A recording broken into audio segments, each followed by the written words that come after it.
Dr. Ramos, will the future be very different? Yes, in some ways, but in other ways it will be very familiar.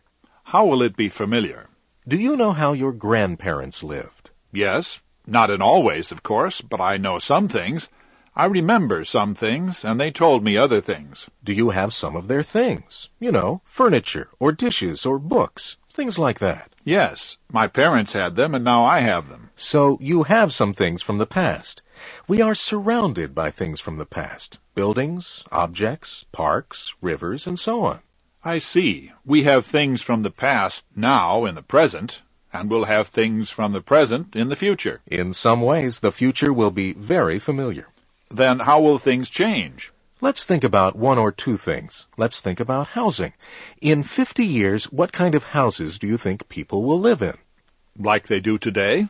That's right. Many of the houses will be the same. Today, we see houses built in 1950. In the year 2050, we'll see houses built in the year 2000. What differences will there be then? There will be many more people. That is one thing that will make housing different. Where will we put all those people? What kind of houses can be built for so many people? Do you have any ideas?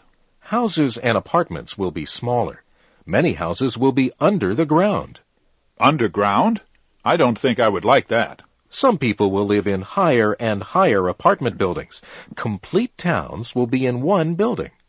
How do you know these things? We don't know exactly, but we will plan for the future. First, we will study the present. What will you study? The numbers of people, the space we will have, the kinds of buildings and building materials like wood, brick, metal, and plastic. Then what? Second, we will look at the future. We'll decide on a 20-year plan, or a 50-year plan, or whatever. I see. We'll use the information from the present, so third, we will predict what will be necessary in 20 years. Finally, we will be able to say what will happen. When you predict, are you correct? Sometimes, sometimes not.